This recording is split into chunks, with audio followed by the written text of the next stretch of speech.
अभिभाषण आज प्रस्तुत हुआ है। मुझे इस बात को लेकर के खेद है कि विपक्ष को कम से कम महामहिम राज्यपाल महोदय जी के अभिभाषण को पूरा सुनना चाहिए था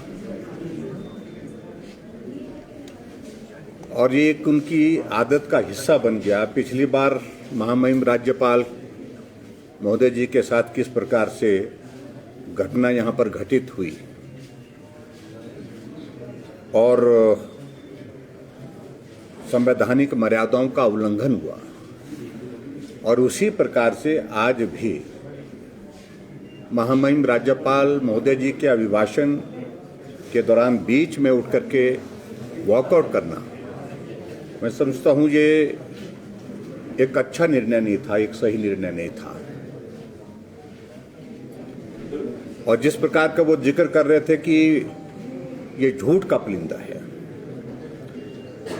महामहिम राज्यपाल महोदय जी के अभिभाषण में तमाम वो चीजें थी जो हमने पिछले 4 वर्षों में हिमाचल प्रदेश की जनता के लिए सेवा करते हुए समर्पित की है। इसमें कौन सा झूठ का पुलिंदा उनको लग रहा है, कौन सी बात झूठ है? अगर इसके बारे में अगर वो कहते तो समझ में बात आती है। अगर महामहिम राज्यपाल महोदय जी के अभिभाषण में इस बात का जिक्र आया कि पूर्व में हिमाचल प्रदेश में वर्तमान सरकार के आने से पहले ऑक्सीजन के प्लांट सिर्फ 2 थे और आज हिमाचल प्रदेश में 48 ऑक्सीजन के प्लांट हैं, क्या झूठ है इसमें? बताएं हमें। वेंटिलेटर हिमाचल प्रदेश में पूर्व सरकार के दौरान जो लंबे समय तक सत्ता में रही 50 थे, 50 में से 30 चलते थे, 20 नहीं चलते थे। मेरे पास स्वास्थ्य विभाग था उस वक्त जब कोविड का दौर आया था। आज 1014 ऑक्सीजन वेंटिलेटर हिमाचल प्रदेश में हैं, क्या झूठ है इसमें? आईसीयू बेड की संख्या मात्र 52 थी हिमाचल प्रदेश में। हम हिमाचल प्रदेश का स्टेटहुड का 50 वर्ष का कार्यकाल मना रहे थे और आज हिमाचल प्रदेश में 557 आईसीयू बेड्स हैं, क्या झूठ है इसमें? ऑक्सीजन सिलेंडर हिमाचल प्रदेश में इस कोविड के आने से पहले जो कांग्रेस की गवर्नमेंट रुखसत हुई, हमारी सरकार सत्ता में आई तो 3000 से भी कम थे, लगभग 2800 के लगभग थे। और वर्तमान में ऑक्सीजन के सिलेंडर्स हमारे पास 17,000 हैं, क्या झूठ है इसमें? अगर नए इनिशिएटिव लेने की अगर हमने बात कही है, हमने कहा कि private sector investment Himachal Pradesh में लाना चाहिए, कांग्रेस की सरकार में सिफर था इस दृष्टि से काम। आज हिमाचल प्रदेश में हमने 41,500 करोड़ रुपए के जो एमओयू साइन हुए थे, एमओयू में से ग्राउंड ब्रेकिंग 41,500 करोड़ रुपए की ग्राउंड ब्रेकिंग कर दी। 13,500 करोड़ रुपए की अमित शाह जी ने की, 28,000 करोड़ रुपए की आदरणीय प्रधानमंत्री नरेंद्र मोदी जी ने की। इसमें क्या झूठ है? अगर आज हिमाचल प्रदेश में एसडीएम के दफ्तरों की संख्या शायद सब 78 के लगभग है, जिसमें 7 एसडीएम के दफ्तर हमारी सरकार ने खोले। हिमाचल प्रदेश में 2 कॉर्पोरेशन हुआ करती थी, एक शिमला, एक धर्मशाला।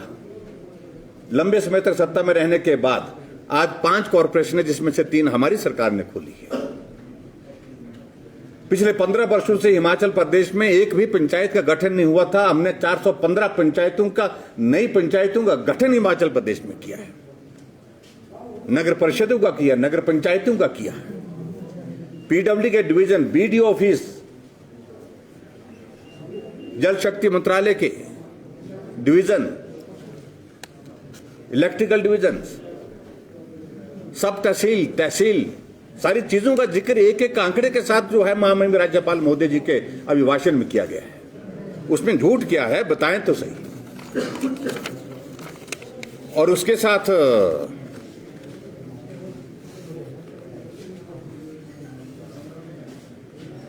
प्रधानमंत्री जी का आना हिमाचल प्रदेश में,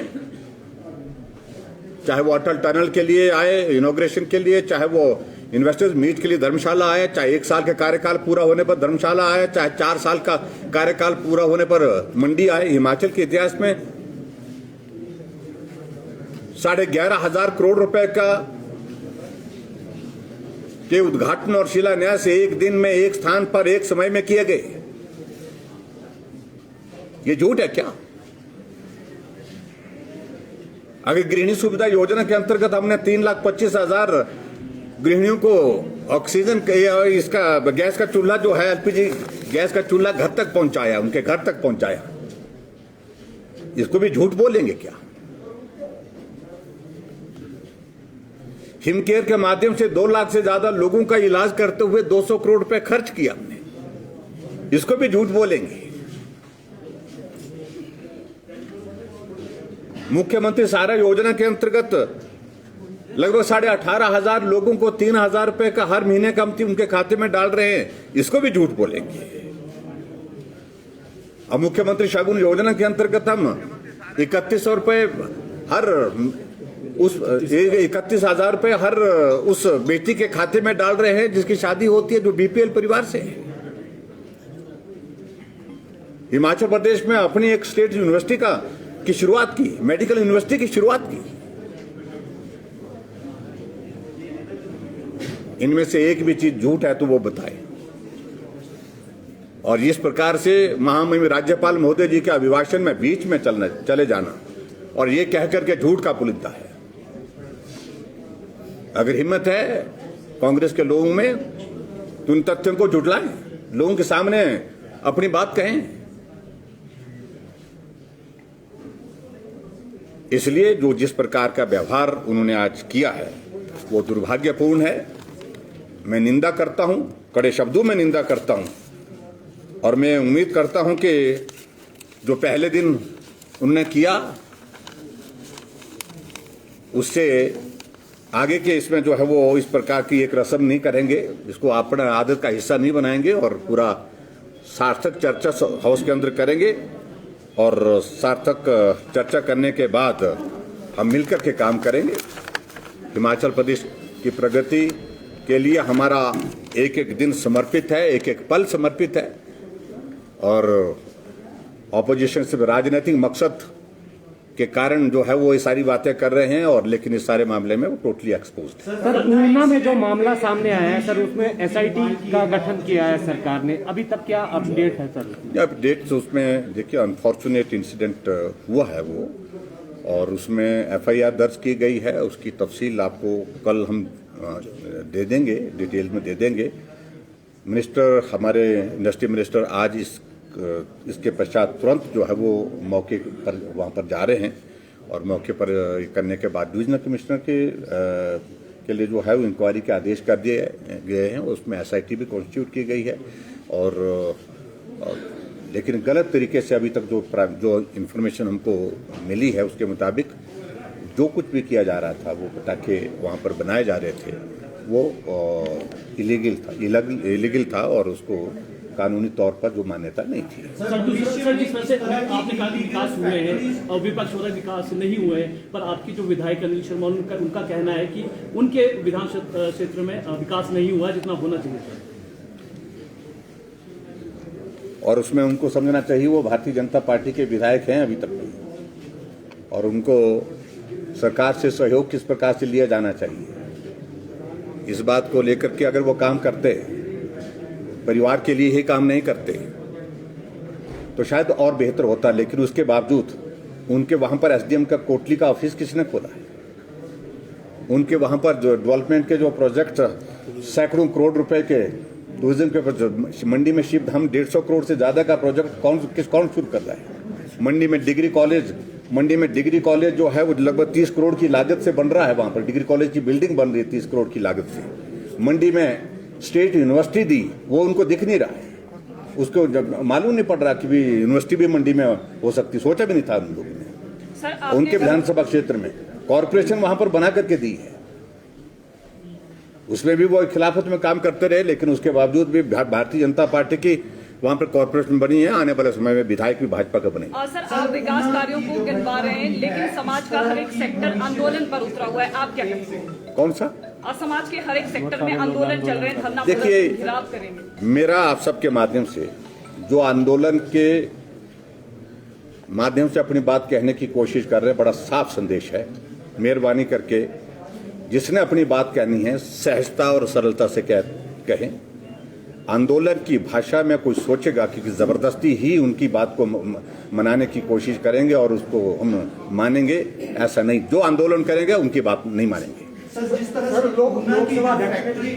और जो सरकारी कर्मचारी इस प्रकार के आंदोलन करेंगे और नियमों के विरुद्ध करेंगे, उनके खिलाफ कार्रवाई।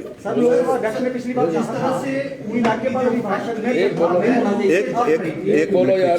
अवैध रूप से ऊना में जो फैक्ट्री चल रही थी, इससे पहले शराब की फैक्ट्री भी जो जिसमें 7 लोग मारे गए थे, इस तरह की फैक्ट्रीज को मॉनिटर किया जाए, सरकार क्या कदम उठाएगी इस तरह की? देखिए, ऐसा है, दोनों चीजों को लेकर के शराब के सिलसिले में जो घटना घटित हुई वो भी दुखद, और उसमें भी हमने ऐसी कार्रवाई की है जो आज से पहले कभी हुई नहीं।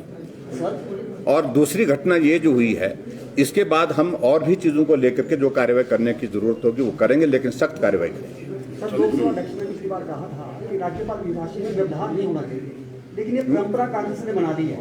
इस परंपरा को कैसे तोड़ा जा सकता है? ये मुझे लगता है कि उनसे पूछना चाहिए आपको कि ये उनकी परंपरा कैसे बनी है, क्योंकि उनने तो सत्ता में आना नहीं है, ना देश में ना प्रदेश में, तो इसलिए अपनी परंपरा को वो जिस तरह से बढ़ाने की कोशिश कर रहे हैं, तो उसका मतलब यही है कि उन्हें सत्ता में होना नहीं है, तो इसलिए यही जो किया जा सकता है वही कर सकते हैं। नेता प्रतिपक्ष कह रहे हैं तो विदाई की बेला है, क्या सरकार जाने वाली है।